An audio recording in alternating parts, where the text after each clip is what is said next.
Kembali lagi di Ririn di MY. Jangan lupa like, comment, dan subscribe.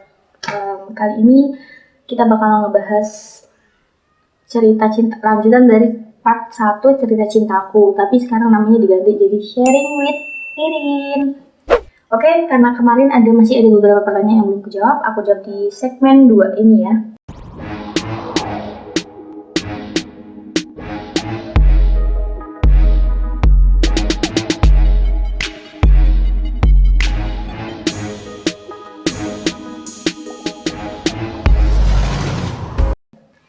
Yang pertama nih, langsung pertama ya. Untuk mencintai seseorang kita mesti ngeliat fisik juga nggak sih, Rin? Coba jawab dengan versi kamu. Oke, nggak munafik ya. Itu pasti yang pertama itu lihat fisik, paling nggak penampilan. Nah, tapi kalau aku sendiri, kalau versi aku tuh biasanya ngeliatnya tuh dari sikapnya dia tuh baik apa enggak, sayang apa enggak ke kita gitu. Yang penting itu gemati sih kalau menurut aku. Jadi kalau misalnya kita dapat orang yang gemati, pasti kita bakal diturutin apa yang kita mau gitu. Nah, jadi kalau semisal kalian nggak pede, apa kalian kurang ini kurang itu, paling nggak tuh kalian tuh punya hati yang baik, hati yang kalau hati kalian baik tuh nanti pasti cewek atau cowok manapun bakal mau sama kalian karena kebaikan kalian itu ya. Terus yang kedua nih, kak, apa aku lagi deket sama seseorang, lagi PDKT pasti dia nggak mau ada ikatan pacaran. Ya ampun, kayak gini tuh yang bikin kadang kita tuh gimana gitu, pengennya kayak gini aja, nanti tiba-tiba nikah aja, tapi kita udah deket banget kayak orang pacaran, orang tua masing-masing juga udah kenal. Nah sekarang aku pengen serius sama dia, tiba-tiba dianya ngejauh gitu kak, dengan alasan kita nggak ada ikatan apa-apa. Si mamah nanyain aku nanyain dia terus kak, aku bingung jelasinnya gimana karena alasan udahannya nggak jelas kayak gini. Oke teman-teman, jadi itu kalian ngejalanin hubungan tanpa status itu ada nilai positifnya dan negatifnya. Positifnya kalian tuh selain masih bisa ngejalanin hubungan sama orang lain, kalau kalian belum serius, kalian masih bisa ngejalanin sama orang lain. Tapi sisi negatifnya kayak gitu, salah satu di antara kalian pasti bakal ngerasa kalau kalian tuh kayak komitmen gitu, nggak pacaran tapi komitmen. Tapi padahal yang satunya tuh nggak tahu komitmen beneran apa enggak, apa cuma emang pengen ngejalanin aja sambil mencari-cari kayak gitu. Nah terus akhirnya kayak ini tadi kan udah dikenalin ke masing-masing orang tuanya, terus giliran yang cowoknya mau ngelamar si ceweknya, dia ngejauh, terus dia bingung alasan putusnya karena apa, karena kan mereka nggak ada kejelasan. Jadi buat perempuan, tolong aku minta dengan sangat, tolong dengan tegas, kalian tuh kalau ngejalin hubungan tuh harus jelas. Gini, perkara kalian tuh pacarannya sebentar terus putus tuh ya nggak apa-apa sih menurut aku. Yang penting ada kejelasan. Jadi jangan mau digantung-gantung, dipanggil sayang, disemangatin, terus dipapain foto, tapi kalian nggak jadian tuh sakit banget. Coba. Nah, buat masnya ini ya, kan ini udah kejadian gitu. Nah, masnya kan bingung cara ngejelasin ke mama. Ya, mas harus bilang, karena kalau misalnya mas terus-terusan berbohong, nanti ibu mas juga bakal nanya terus. Mas jelasin pelan-pelan alasannya karena apa, dari awal sampai akhir gitu. Ya nggak usah dijelasin secara rinci, paling nggak bagian pentingnya aja bilang kalau misal sebenarnya tuh kita nggak pacaran gitu, kita emang udah komitmen, tapi ternyata di tengah jalan tuh ada hal-hal yang bikin kita nggak bisa bersatu gitu aja jawabnya. Gitu ya mas. Ini nggak aku sebutin kok namanya. Ini ada lagi nih, mantan gue pernah suka sama ini maksudnya mantannya dia pernah suka sama aku, tapi sekarang nggak jadi soalnya kamu ramah dan nggak sombong. Wih, gitu gitu. Nggak jadi seneng gara-gara aku ramah dan nggak sombong, terus sukses terus mbak. Oh maksudnya tuh cowoknya itu mantannya itu pernah suka sama aku tuh gara-gara aku ramah dan nggak sombong. Alhamdulillah, terima kasih, sukses terus mbak ya, sama kamu juga ya. Terus ini kita beralih ke pertanyaan berikutnya ya. Oke, ini lanjut ke pertanyaan keempat ya. Q&A-nya tuh gini. Gimana ya Mbak caranya? Dulu kan deket sama aku, bahkan hampir pacaran. Tapi sekarang malah deket sama temanku sendiri. Enaknya menghindar atau gimana? Aku berusaha nggak pengen tahu masa bodoh, tapi sampai sekarang kalau inget masih sedih dan jengkel. Kasian banget ya. Bodohnya kita bertiga itu satu kerjaan. Jadi kalian satu kerjaan terus ngejalanin cinta segitiga gitu. Untungnya beda cabang masing-masing. Sempat berpikir untuk resign, takut satu store sama salah satu dari mereka. Sempat berpikir aku jelek amat ya. Kalian tuh harus bersyukur. Kurang kurus dan segalanya. Makasih kak, cuma pingin curhat aja sih. Nah, jadi gini tuh. Ininya tuh ini. Pertama tuh dia deket sama ini kan cowoknya. Terus tiba-tiba dia malah deket sama temennya. Jadi dibaratin aku deket sama cowok. Ternyata cowok itu malah deket sama temenku. Kayak gitu. Itu emang sakit sih. Aku ya belum ngerasain sih kayak gitu. Cuman maksud aku kayak gitu loh. Dia tuh kayak insecure gitu loh teman-teman. Dia tuh ngerasa kayak diri tuh kurang kurus, kurang cantik, kurang banyak hal. Padahal kalau kalian gali lagi di dalam diri kalian, itu nanti kalian tuh banyak banget hal-hal positif yang bisa kalian syukuri. Sekarang kalian harus bersyukur. Gak semua hal harus kamu sangkut pautin sama cowok. Dibaratin kalau misal dia gak jadi sama kamu, ya gak apa-apa, berarti kan dia gak baik buat kamu. Coba dibayangin, baru deket aja dia udah deket sama temen kamu. Gimana nanti kalau jadi pacar kamu? Bisa aja dia deket sama cewek lain juga. Makanya kamu dikasih tahu sekarang biar nanti kamu gak salah pilih. Jadi kan kamu bisa apa namanya, siapa sih Mil? Bisa kamu tuh bisa apa namanya kayak ngebentengin diri kamu sendiri. Oh ini tipe-tipe cowok yang nggak serius sama aku, ini yang serius sama aku, kayak gitu Mbak. Oke? Pokoknya semangat terus, kamu nggak boleh resign, kamu tuh harus rajin kerja. Umur kamu masih berapa nih? Aku kayaknya umur berapa ya? Mungkin 19-20an ya. Nah umur kamu tuh masih panjang, kamu tuh harus nabung. Kalau bisa kamu kuliah, terus kamu bantu orang tua. Nah nanti kamu sukses, bakal banyak laki-laki yang mau deket sama kamu tanpa kamu kepingin deket sama dia. Nanti dia bakal datang sendiri kayak gitu. Udah merasa terjawab belum? Terima kasih. Oke, pertanyaan ke 5. Ini agak panjang nih teman-teman. Mbak, aku mau curhat. Tapi mungkin ini agak panjang ya kak. Panjang banget. Panjang banget. Nggak kelihatan ya? Panjang banget. Mbak, ini kita sebut aja namanya tuh Melati. Kemarin Mawar udah, sekarang Melati. Mbak, aku itu anak nomor 2 dari 3 bersaudara. Aku paling deket sama almarhum ayahku. Oh, ayahnya udah meninggal. Kalau ke ibu aku nggak terlalu deket banget karena mungkin ibuku orangnya galak dan kalau aku cerita nggak pernah kasih solusi. Mungkin ada kali tipe ibu itu yang kayak dia tuh nggak bisa ngasih solusi. Emang dasarnya emang nggak bisa ngasih solusi gitu loh. Terus kayak dia bingung mau ngasih solusi apa gitu. Sebenarnya kayak gitu. Tapi kalau sayang sih pasti sayang. Ayahku meninggal waktu aku mau ujian nasional dan itu aku masih SD. Dan aku masih sibuk ngurus UN ku dan aku down banget sampai aku bingung mau sekolah di mana. Dua keluarga ibu sama ayah pengen aku sekolah di tempat mereka masing-masing. Jadi dua keluarga dari ayah dan ibunya si Melati ini pingin nyekolahin dia.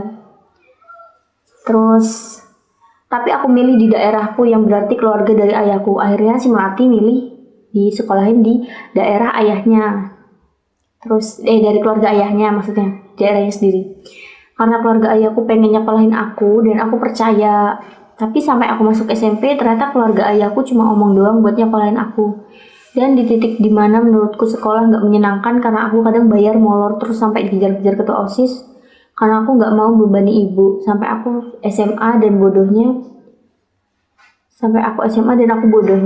di SMA aku semakin brutal. Aku ikut acara hardcore dan gak pernah sekolah sampai aku hamil di luar nikah.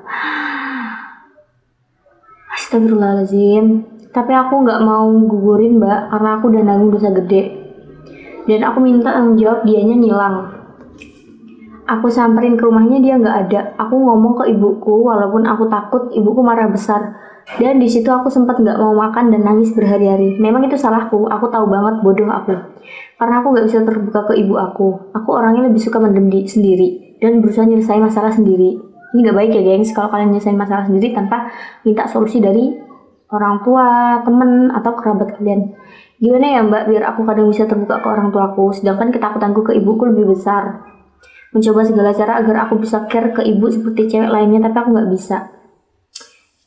Aneh sih ini. Soalnya biasanya kalau anak cewek tuh seenggaknya kalau nggak deket banget sama ibu, seenggaknya kalau nggak deket tuh paling nggak tuh dia cerita. Kayak aku nggak terlalu deket sih sama mamaku, cuman kayak kalian cerita. Jadi ini aku bisa nyimpulin ya. Jadi dia tuh kayak apa namanya? Dia 3 bersaudara, dia anak kedua dari 3 bersaudara, dan dia ditinggal meninggal ayahnya sewaktu UN SD. Terus kedua keluarga ayah dan ibunya itu mau nyekolahin dia semua. Dan dia milih keluarga ayahnya. Terus habis itu sampai SMP keluarga dari ayahnya itu nggak ada itikat baik untuk menyekolahkan dia, dan akhirnya sampai dia bayar SPP-nya molor. Sampai dikejar-kejar ketua OSIS. Nah akhirnya dia semakin down kan, udah kayak nggak keurus gitu sih, udah kayak broken home. Tapi dia terus habis itu berlanjut ke SMA, dia ikut hati koran kayak gitu. Terus akhirnya dia hamil di luar nikah. Nah, sewaktu hamil di luar nikah itu dia minta tanggung jawab ke cowoknya, tapi cowoknya tuh nggak ada, dan cowoknya tuh ngilang, teman-teman. Terus karena dia sukanya mendem sendiri, dan akhirnya dia ngomong sama ibunya. Dan ini kan aku pertama belum tahu kan kayak jadinya gimana. Jadinya dia kayak ditanggung jawab sama si suaminya apa enggak. Aku tanya itu katanya enggak. Jadi anaknya itu dibawa ibunya,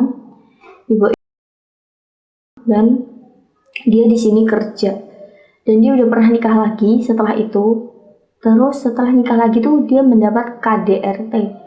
Jadi dia udah pernah hamil duluan, terus nikah lagi, dan suaminya itu juga nggak kebenaran ya. Yang bilang Zali. Nah sabar ya mbak, ini semua berat banget. Nah dia tuh kayak down, dia tuh bingung. Mungkin sekarang tuh dia lagi di fase bingung mau gimana caranya ke depannya, terus sama cara biar deket sama ibunya. Jadi kalau aku pribadi kayak gini, ini tuh kamu kan udah ngelakuin hal yang emang maksudnya ini nggak baik, tapi udah terjadi dan udah terlalu lama. Dan kamu kalau misal masih keinget almarhum ayah kamu juga nggak boleh ngelakuin hal kayak gini, soalnya nanti ayah kamu kalau lihat pasti dia sedih banget. Cukup kamu dengan doain dia. Terus karena ini udah terlanjur kan, ini kamu kan udah kerja ya. Nah kamu tuh rajin kerja, kamu tuh harus rajin kerja, rajin ibadah. Yang penting itu bentengin iman kamu supaya kuat. Terus selalu berdoa semoga dilindungin. Dan sekarang kan anak kamu kan juga udah dirawat sama ibu kamu. Nah itu tuh tugas kamu tuh kayak tinggal kamu tuh ngebales kebaikan ibu kamu. Kalau ibu kamu nggak sayang, kalau ibu kamu galak, dia tuh galak dalam hal apa dulu nih? Emang tiap ibu kan galak. Mamaku juga galak. Cuman kalau aku cerita tentang apa gitu, dia pasti kasih solusi kayak gitu. Nah, kalau buat mbak, ini nggak usah berpikir lagi kalau ibu kamu tuh galak atau nggak bisa kasih solusi. Seenggaknya kamu ngeplongin diri kamu dengan cara kamu cerita apa masalah kamu ke dia. Nanti ibu kamu juga bakal ikut mikir. Kalau semisal kamu tetap nggak berani, ya jangan kamu pendem sendiri. Kamu cerita ke teman kamu pasti punya kan teman dekat atau sahabat kayak gitu mbak. Semangat terus ya, ampun ini kamu masih kecil ya nih, udah masih 19 tahun, masih kecil. Pertanyaan ke-6. Jadi gini mbak, aku punya seorang teman, sebut saja Ani. Jadi dia ini adalah sahabat aku, sama kayak aku, Jamil ya. Becek banget sih. Aku cerita semua masalahku ke dia, tapi selang beberapa waktu dia bocorin semua ceritaku ke orang lain tanpa sepengetahuanku. Allah, tega banget tau dia tuh. Dan hubungan persahabatan kami jadi hancur. Dan bagaimana cara aku menyikapi teman yang seperti itu, Mbak? Apakah harus baikan atau gimana? Please jawab di YouTube ya, Mbak.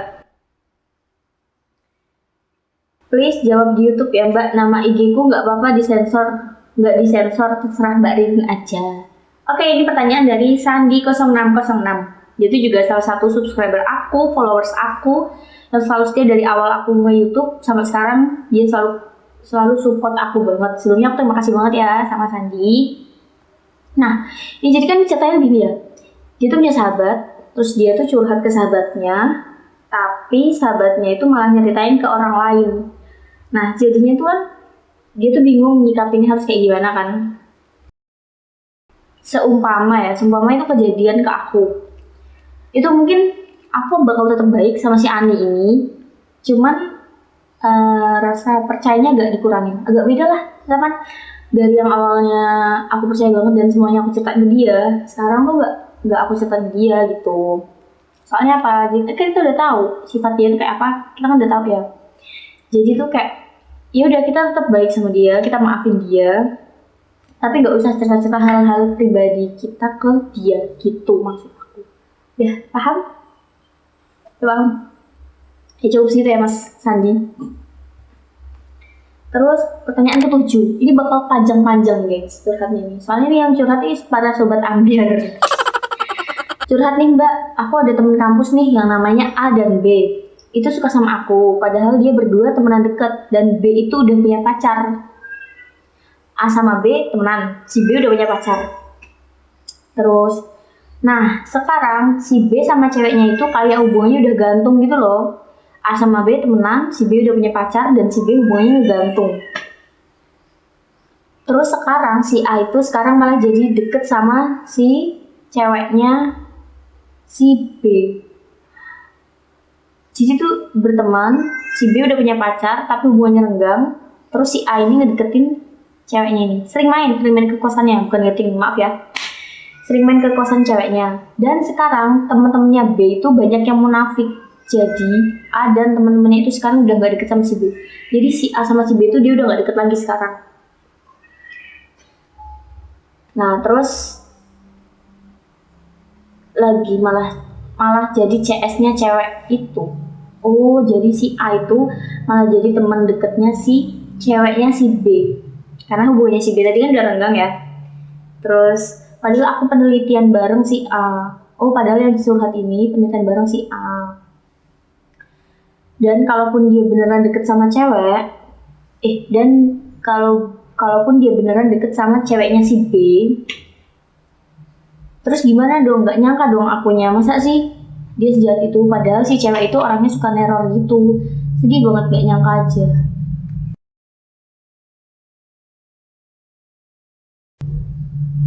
Jadi berarti ini mungkin kayak gak nyangka aja kali ya dari si kita sebut Ukti.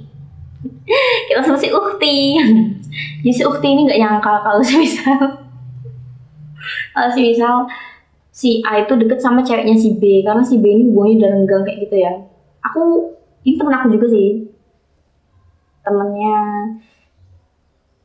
yang dulu, temennya DE yang dulu gitu. Nah mungkin menurut aku gini sih Mbak, kamu ini gimana ya maksudnya? Oh dia itu intinya nggak nyangka gitu loh kalau si A itu bakal deket sama ceweknya si B. Emang kayak gitu Mbak, apalagi cowok itu emang banyak kayak gitu. Tapi menurut aku ya kamu udah nggak usah ngurusin mereka, itu biar urusan si A sama si B. Walaupun si A atau si B ngedeketin kamu ya nggak usah nggak usah nanggepin. Soalnya apa? Karena kan kamu udah punya cowok, jadi mending kamu fokus ke pasangan kamu aja. Kalau misalnya ada masalah ya diselesaikan baik-baik, dijelasin semuanya. Pokoknya kamu nggak boleh nggak boleh kegoda lah sama mereka berdua ini. Kamu tahu kan maksud aku? Gitu ya. Sukses terus ya, Ukti. Oke, ini pertanyaan ke-7 kalau nggak salah ya. Mbak Ririn, aku curhat dong. Aku kan pacaran udah 4 tahun. itu pacaran atau kredit mobil 4 tahun. Ya tapi LDR-an beda negara, jadi jadi TKI. Gimana dong Mbak? Dalam hatinya suka iri ya lihat teman-temanku ngedate terus sama pasangannya masing-masing, sedih. Sedangkan aku ya pengen ketemu kan ya nggak mungkin mau nyusul Mbak. Terus gimana dong Mbak? Kode-kode sayang satu sama lain Mbak. Ini LDR lagi, tapi bedanya ini mereka saling sayang ya. Jadi makanya masih bertahan sampai 4 tahun. Dari mana ini? Terus gimana dong Mbak kode-kode sayang satu sama lain? Intinya tuh mereka sama-sama sayang, tapi mereka nggak bisa ketemu atau bersatu karena ada urusan kerjaan itu. Nah, itu bingung si ceweknya ini. Kalau saran aku sih ya, itu udah 4 tahun dan kamu udah tahu baik buruknya dari pasangan kamu. Jadi kamu tuh nggak usah kayak nggak yakin gitu. Yang kamu perlu apa namanya? Kamu tanam dalam hati itu sekarang kayak gimana kamu caranya kuat ngadepin ini semua. Kalau kamu kuat, pasti nanti ini bakal berakhir dengan baik. Ini nanti kalau misalnya kamu pulang kan bisa aja kamu dilamar terus langsung sah kayak gitu. Sedangkan teman-teman kamu belum tentu kan, mereka baru pacaran, bisa aja putus. Ya enggak. Nah kayak gitu. Jadi kamu tuh harus sabar ya Mbak ya. Pokoknya yang LDR bisa bertahan sejauh ini tuh hebat. Pak aku nih hebat. Soalnya aku nggak bisa. Kalau jauh-jauh nggak bisa. Ini pertanyaan ke-8. Mbak aku mau tanya, Kak Remar Martin itu kok mukanya mirip Mbak Ririn banget ya? Sampai bingung aku tapi masih manis Mbak Ririn. Kok kalian bisa kembaran wajahnya sih? Mirip banget sumpah. Kayaknya ini gak curhat. Nah ini gak curhat. Oh iya itu ada sih beberapa yang nge-tag aku di Instagram yang tentang si Remar Martin. Aku sih gak merasa mirip dari mana gak tahu aku. Tapi banyak yang nge-tag aku, ini kamu bukan sih. Padahal bukan. Ya mungkin mereka mandangnya dari sebelah mana nggak tahu aku. Tapi diberi sama orang cantik ya aku senang. Nah di sini ya. Ini ya aku tanya ya. Ini dari salah satu YouTube-nya si apa namanya Time Shot. Yang ada Mas Dini itu loh. Ini kameramennya Mas Ilham Wibowo. Mbak Rin aku jomblo 20 tahun. Menawa brand online Mbak Ririn enek sing minat. Aku malu curhat ya, aku kadang nek kelingan api EDE rasane nyapa ya kok ora suwi. Kadang dia pengen duwe pacar tapi mau pacaran, enaknya piye ya? Nah iki aneh loh. Oke, buat teman-teman yang masih jomblo di luar sana, kalian bisa DM ke aku, nanti aku kenalin sama Mas Ilham Wibowo. Instagramnya itu Ilham Wibowo. Kelihatan nggak sih? Nggak kelihatan. Ilham_Wibowo ya. Kepoin langsung, masih jomblo. Terus ini ya, ada pertanyaan ke-8. Curhat dong kak, boleh dong. Jadi kayak mama dia. Kenapa mantan tiba-tiba datang saat dia kena karma? Itu berarti mantan kamu tuh nyesel dan itu sadar karena karmanya itu berasal dari dia nyakitin kamu, makanya dia tuh balik ke kamu gitu. Kalau jadi aku sih nggak mau lah. Buat apa balikan? Sama aja mangan, jangan nget-ngetan. 2020 nggak usah mikir-mikir kayak nanti jodohku siapa, pacarku ini siapa nggak usah. Kalian berfokus aja apa yang mau kalian lakuin. Kayak misalnya kalian mau kuliah, mau kerja yang giat, nanti kalian bisa nabung uangnya kalau udah terkumpul bisa buat beli apapun, bisa buat orang tua, bisa buat kuliah, bisa buat sekolah gitu. Jadi mending kalian fokus memperbaiki diri sendiri biar nanti jodoh kalian di masa depan juga lebih baik dari kalian. Tuh. Ada lagi nggak sih? Benar ya? Udah nggak ada sama sekali dan ini kita tutup sesi curhat kita part 2. Part 2-nya aku tutup ya. Jadi buat teman-teman terima kasih banyak yang udah nonton sampai habis. Aku terima kasih banget. Kalau nggak ada kalian tuh nggak tahu gimana. Susah banget nyari subscribe sampai 1000k itu susah banget. Dan ini udah 900 lebih. Aku terima kasih banget sama kalian yang udah subscribe channel YouTube aku. Kita ketemu di lain waktu lagi. Tentang apa pembahasannya nanti aku share lewat Instagram aku ya. Oke, jangan lupa like, comment, dan subscribe. See you.